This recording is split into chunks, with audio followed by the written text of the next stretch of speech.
There are people whose birth month returns every year like a ghost you never invited, not because you remember the date, but because something beneath memory does, as if your soul had signed a contract in invisible ink long before you ever spoke their name.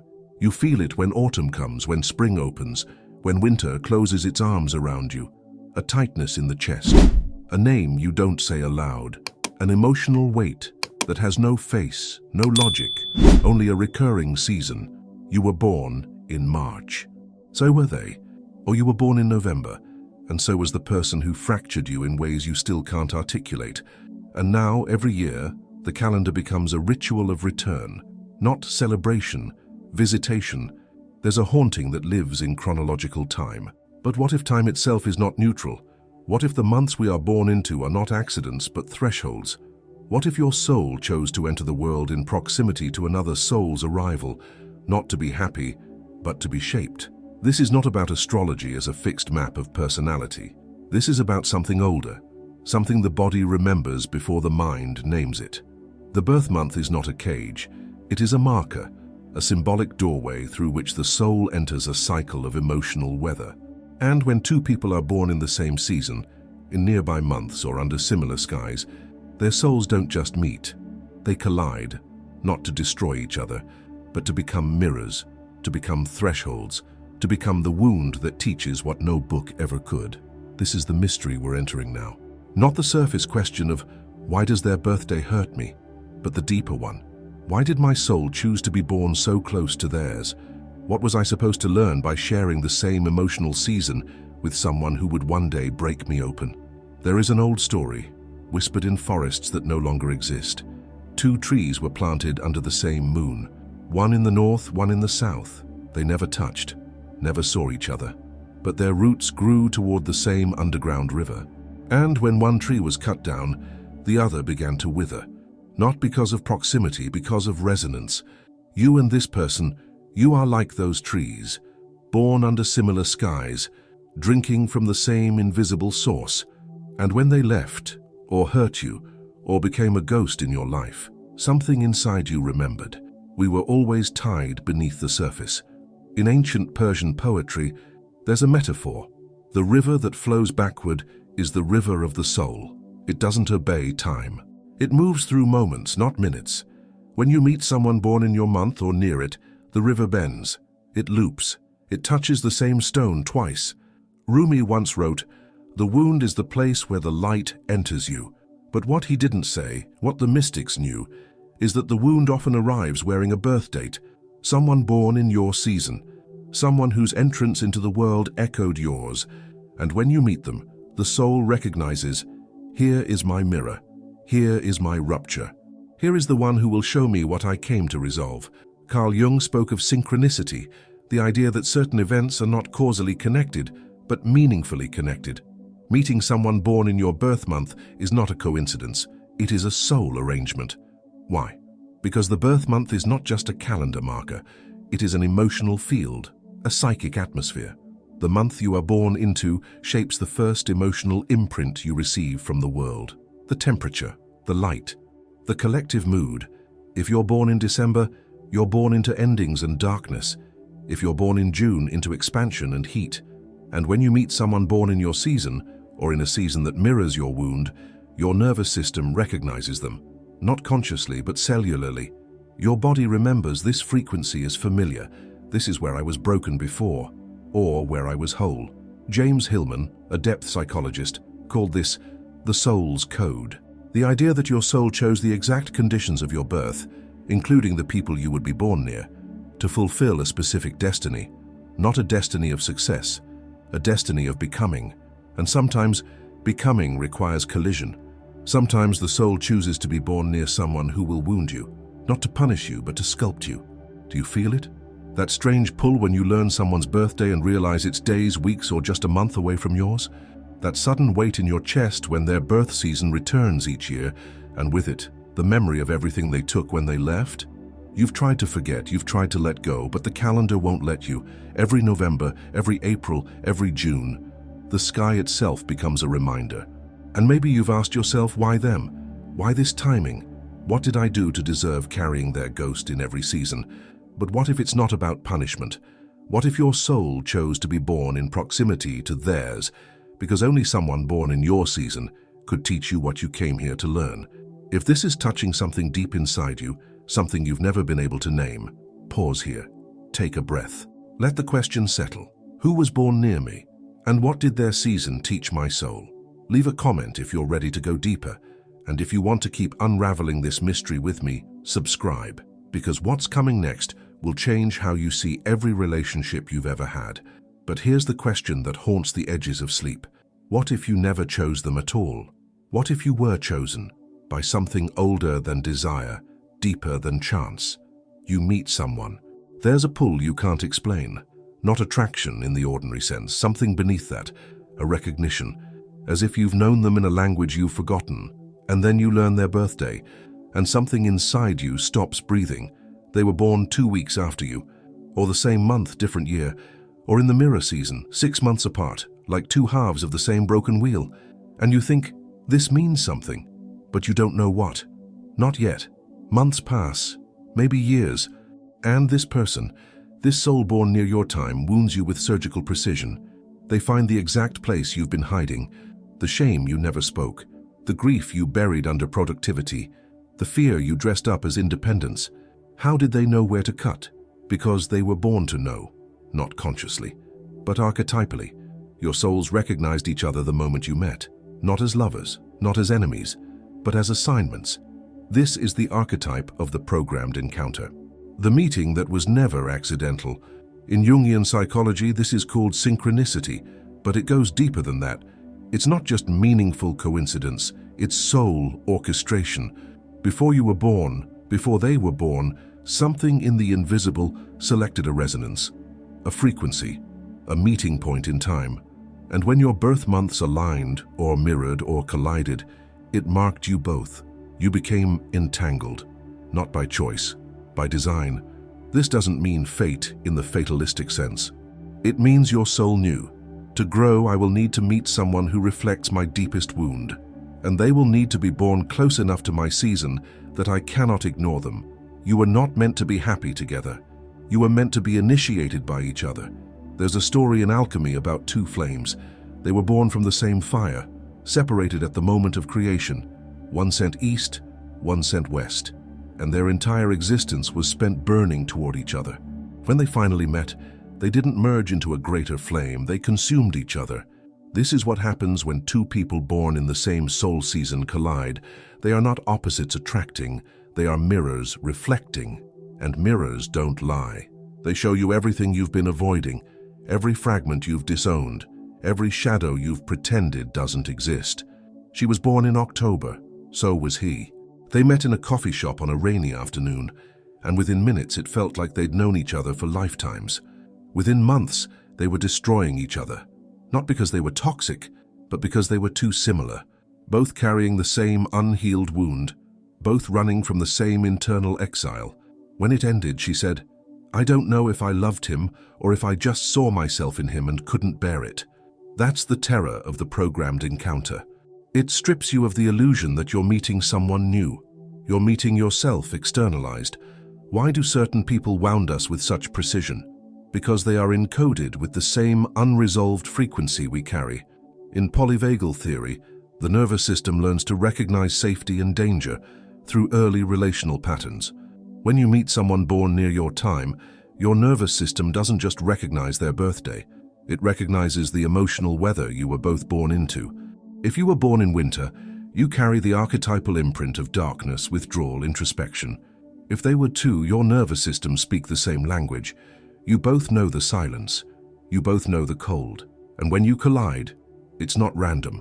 It's resonance. Carl Jung called this the transcendent function, the psyche's ability to bring unconscious material into consciousness through relationship. The people who wound us most are not our enemies. They are our teachers. They reflect the parts of ourselves we haven't integrated yet. And birth months, they're temporal anchors, moments in the year when the soul's unresolved material resurfaces. When you meet someone born in your season, you're not just meeting them, you're meeting the part of you that was born and never fully arrived. Joseph Campbell said, "The privilege of a lifetime is being who you are." But he also knew you can't be who you are until you face everyone who mirrors what you've refused to see. Do you see it now? The pattern? The person who broke you wasn't random. The person who saw through you, who triggered you, who made you feel more alive and more destroyed than anyone else. They were born near you for a reason.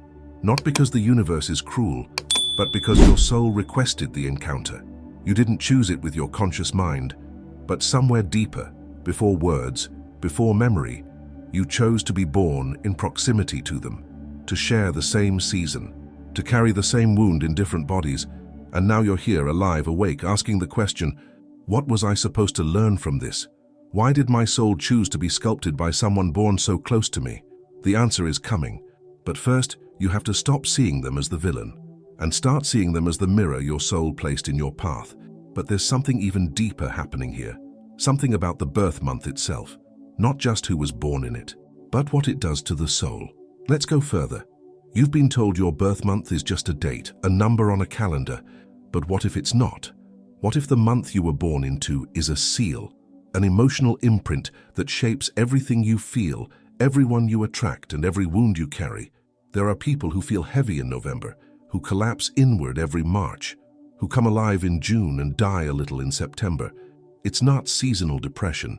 It's not even memory. It's cellular recognition.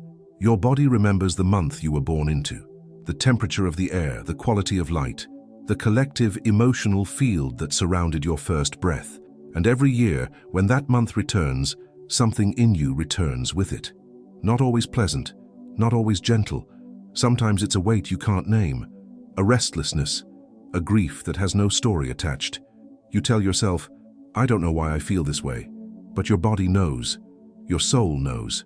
Because the birth month is not neutral. It is a portal, a threshold, a symbolic doorway through which certain energies, certain memories, certain unresolved traumas are allowed to surface. And when you meet someone born in your month, or in the mirror month, or in the shadow month, you don't just meet them. You meet the unresolved emotional field you've been carrying since the moment you arrived. This is where most people get astrology wrong. They treat the zodiac like a personality test, like a fixed map. I'm a Scorpio, so I'm intense. I'm a Gemini, so I'm scattered. But that's not what the birth month is. The birth month is not a character trait. It is an emotional cycle seal. Think of it like this. The month you were born into is the resonance your soul first absorbed, the emotional frequency of the world at that moment, the archetypal energy available in that slice of time. And your nervous system, soft, unformed, still learning what safety and danger are, imprinted that frequency as your baseline. If you were born in December, you were born into endings, into the death of the year, into darkness and dormancy. That doesn't mean you're depressed. It means your soul knows intimacy with closure. You understand grief in a way someone born in April never will. If you were born in July, you were born into peak expansion, into heat and visibility, into the height of the year's expression. That doesn't mean you're extroverted. It means your soul knows the burden of being seen. You understand exposure in a way someone born in October never will. Every month carries a different initiation, and when two people share that initiation, or when they are born in mirrored initiations, they recognize each other instantly, not with words, with something older. In seismic terms, a fault line is where two tectonic plates meet. Most of the time nothing happens, but when pressure builds, when the plates shift, everything ruptures. She was born in March, the equinox, the moment when light and dark are perfectly balanced, the fault line of the year, and her entire life was lived on that edge, never fully in darkness, never fully in light, always between. Every person she loved was born in March or September, the two equinox months, the two fault lines, and every relationship ended the same way, with rupture, with sudden seismic collapse, not because they were wrong for each other, but because they were born on the same unstable ground. In Jungian terms, this is the archetype of the threshold guardian. People born on the edges, March, September, June, December, are not comfortable in stability.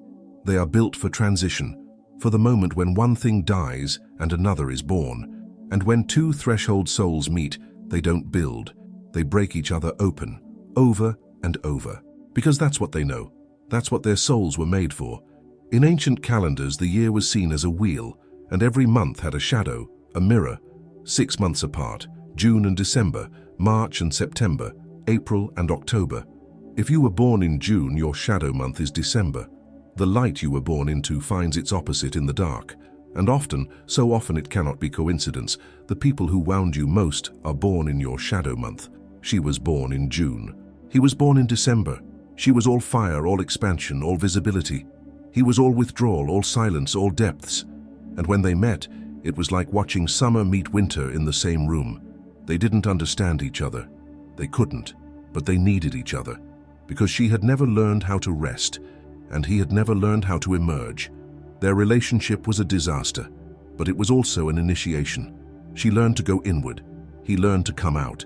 And when it ended, they were no longer who they had been. This is the gift of the mirror months. They don't give you comfort. They give you completion. They show you the half of the wheel you've been avoiding, and they force you to walk it. Do you feel it when your birth month approaches? That subtle shift in your body, that heaviness or restlessness you can't quite explain. And do you notice, when you look back, that the people who broke you, who saw you, who changed you irrevocably, were born in your season? Not all of them, but the ones who mattered most, the ones who felt like soul contracts instead of random meetings. What if your birth month isn't just a date? What if it's a frequency, an emotional seal that determines who you attract, who you repel, and what lessons you're here to master? What if every year when that month returns, your soul is saying, remember? Remember what you came here to heal. Remember what you agreed to before you were born. You don't have to believe in astrology to feel this. You just have to be honest. Honest about the patterns, honest about the timing, honest about the fact that the calendar is not neutral in your life. But here's where it gets painful, because recognizing the pattern is one thing. Living inside the repetition, meeting the same wound over and over in different bodies, is another. Let's go there now. You've seen the pattern now. You can't unsee it, but seeing it doesn't stop it from happening. And that, right there, is where the real suffering begins. You swore you wouldn't do it again. You promised yourself, this time will be different, this person is different. And for a while it feels true. The energy is new, the face is new. The story they tell about themselves is nothing like the last one. But then you learn their birthday, and something inside you stops.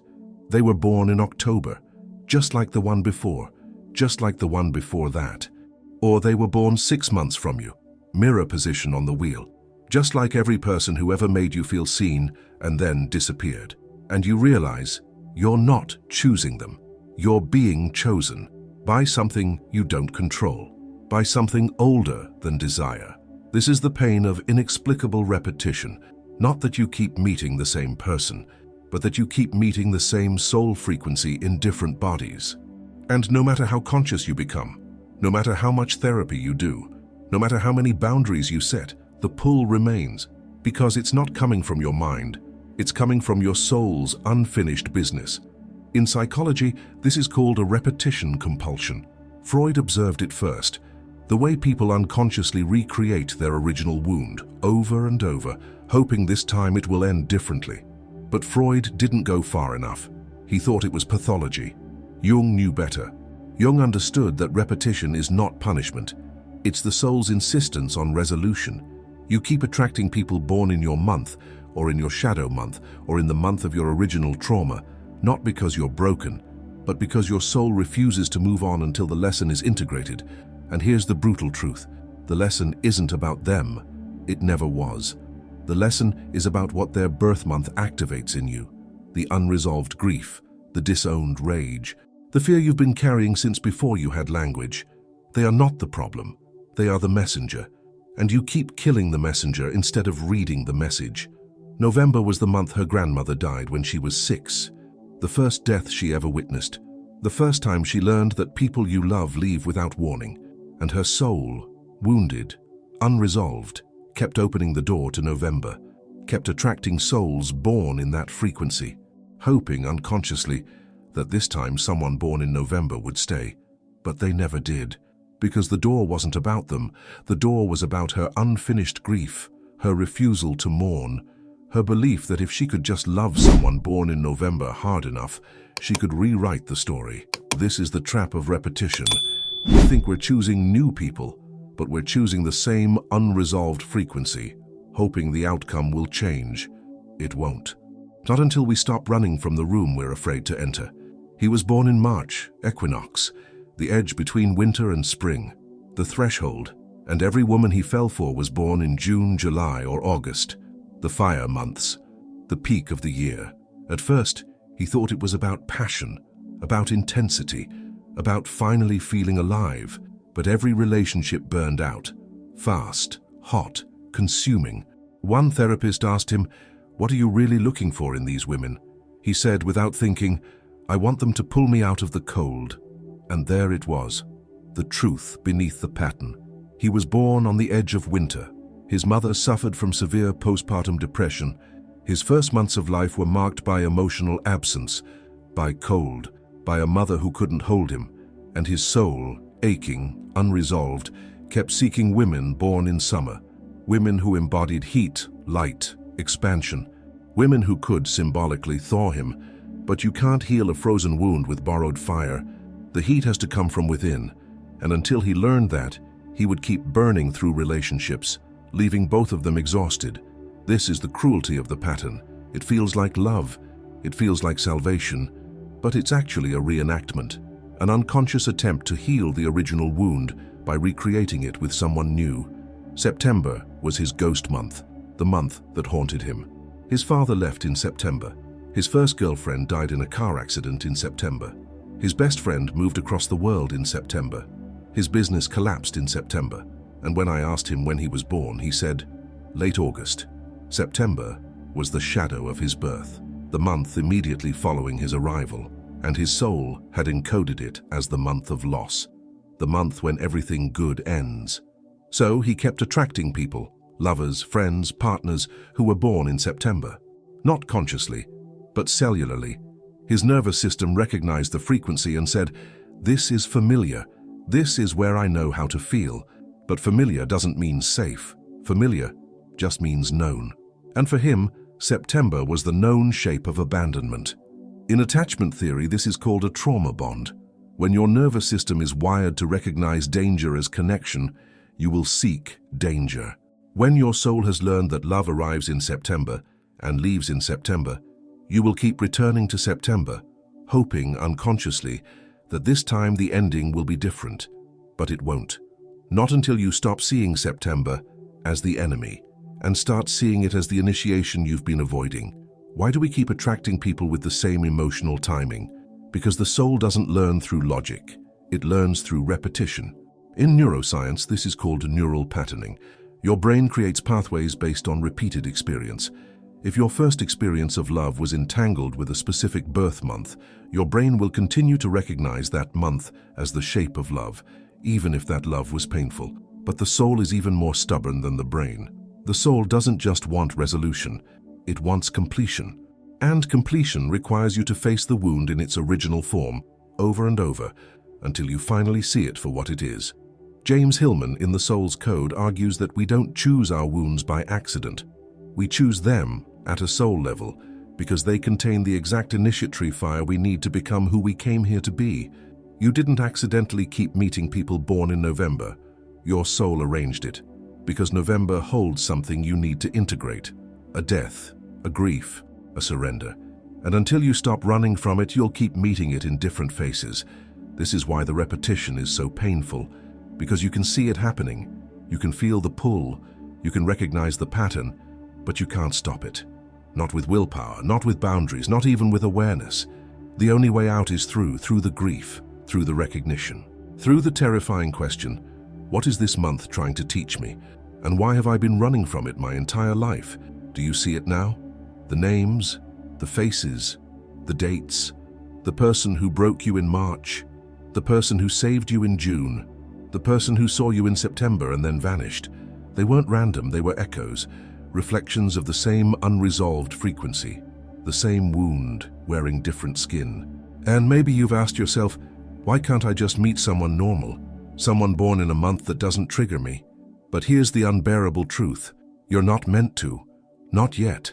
Not until you've resolved what the repeated month is asking you to face. The soul doesn't care about comfort. It cares about wholeness. And wholeness requires you to stop running from the calendar, to stop avoiding the month that holds your wound. To stop pretending that if you just meet someone born in a different season, the pain will finally stop. It won't, because the pain isn't in the month. The pain is in what you haven't grieved about that month, what you haven't forgiven, what you haven't allowed yourself to feel. And until you do, the repetition will continue, not as punishment, but as invitation. But what if you could stop the cycle? What if you could finally release the invisible pact, the soul contract that keeps pulling you back to the same birth month, the same wound, the same unfinished story? There is a way, and it begins with a ritual. You've carried this long enough. The ghost months, the repeated faces, the birthdays that return like curses. But what if you could finally set it down?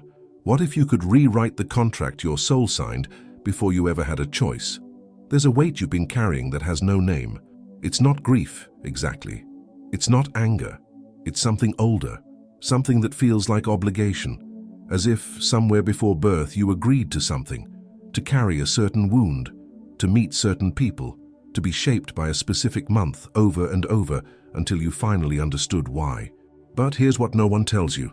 You can renegotiate, not by pretending the wound doesn't exist, not by numbing yourself to the pull, but by doing something most people never do, acknowledging the contract, honoring what it taught you, and then consciously choosing to release it.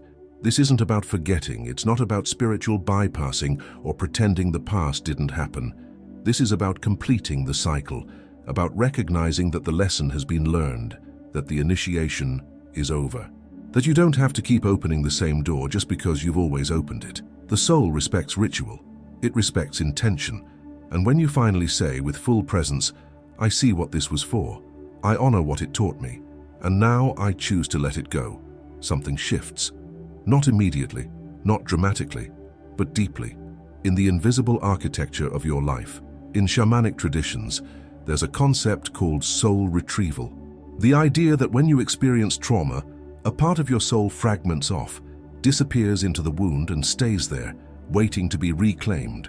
But there's another side to this. Sometimes, it's not that a part of you is lost, it's that a part of you is bound to a date, bound to a person, bound to the energetic imprint of a month that has held you hostage for years. This is the invisible pact, the soul contract you didn't know you signed. And most people live their entire lives inside it, never realizing they have the power to rewrite the terms. Carl Jung spoke of active imagination, a process where you engage directly with the unconscious through symbolic dialogue. You don't just think about the wound, you speak to it, you give it form, you allow it to respond. And in that dialogue, transformation becomes possible. This is what we're doing now. We're not erasing the past. We're reauthoring the relationship to it. We're taking back the energy that's been locked in repetition and redirecting it toward integration, because the soul doesn't need you to keep suffering. It needs you to complete the teaching. And completion requires a ritual of release. In Celtic tradition, there's a ritual for ending soul contracts. When a bond has run its course, when the lesson is learned but the energetic tie remains, you perform a symbolic return. She had loved 3 men, all born in November. All had left. All had wounded her in nearly identical ways, and every November she felt their absence like a stone in her chest. One therapist told her, "You're still holding their energy. You need to give it back." So she did a ritual. Simple, quiet. Alone in her room on a November night, she lit a candle. She wrote each of their names on separate pieces of paper, and she said aloud, "I release you. I release the contract. I honor what you taught me, but I no longer need to carry you." Then she burned the papers, not in anger, in completion. The next November, for the first time in years, she felt nothing. No weight, no ghost, just the month, just the season, just herself. This is the power of symbolic action.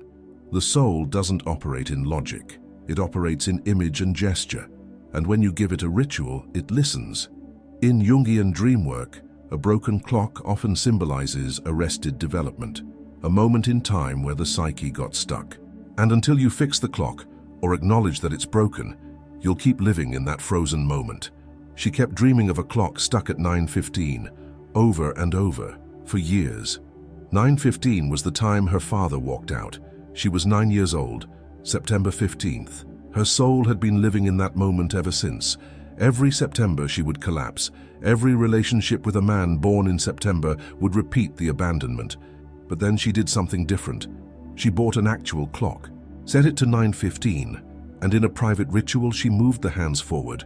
She said aloud, "It's not 9:15 anymore. I'm not 9 years old. I'm here, now, and I choose to let time move again." Then she set the clock to the current time and placed it on her altar. It sounds simple, almost too simple, but the soul speaks in symbols, and when you give it a physical gesture of release, it responds. Within months, she stopped collapsing in September. The month became neutral, just a season, no longer a haunting. Reprogramming the soul contract isn't metaphorical, it's neurological. In neuroscience, we know that memory is not fixed. Every time you recall a memory, you reconsolidate it, you rewrite it slightly. And if you introduce a new element, a new perspective, a new emotion, a new ritual, you can actually change the emotional charge attached to that memory. This is the science behind EMDR, eye movement desensitization and reprocessing, and somatic therapy. You're not erasing the past, you're altering your relationship to it. And birth months, they're memory anchors, they're temporal markers that your nervous system uses to organize emotional experience. When you perform a ritual, when you consciously engage with the month, the date, the energetic imprint, you're sending a message to your limbic system. This is no longer a threat. This is complete. Joseph Campbell said, "The privilege of a lifetime is being who you are." But he also knew, you can't be who you are while still carrying who you were forced to become by unresolved wounds. The ritual isn't magic, it's permission. Permission to stop repeating. Permission to honor what was. Permission to choose what comes next. Have you been waiting for permission? Waiting for someone to tell you it's okay to stop carrying this? Here it is. You have permission. Permission to release the person born in your month who broke you. Permission to stop seeing their birthday as a curse. Permission to reclaim the calendar as yours. You don't have to forget them. You don't have to pretend it didn't matter. But you also don't have to keep living inside the wound just because it's familiar. The soul doesn't need you to be loyal to suffering. It needs you to be loyal to your own becoming. And becoming requires space. Space that's currently occupied by ghosts, by dates, by the belief that you'll never be free of this. But you can be, not by running, by completing the ritual. If you're ready, try this. Tonight, before you sleep, light a candle, real or imagined. Think of the month that has haunted you, the month you keep meeting in other people's births, the month that feels like a wound. Say aloud or in the silence of your mind, "I see you. I know why you came. I honor what you taught me. But I release the contract now. I take back my energy. I reclaim my time. I am no longer bound to you." Then blow out the candle, or close your eyes and imagine it going out and say, "It is done." You don't have to believe it will work. You just have to do it. The soul responds to action, not certainty. And if you feel resistance, if part of you doesn't want to let go, that's okay. Sit with that. Ask it, what are you afraid will happen if I release this?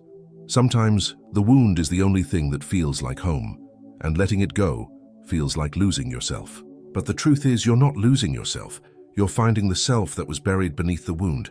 If this ritual landed somewhere deep, if you feel something shifting, don't keep it to yourself. Leave a comment. Tell me what month has been haunting you. What birth date keeps showing up in your life. You don't have to explain, just name it. Sometimes naming it is the first step toward releasing it.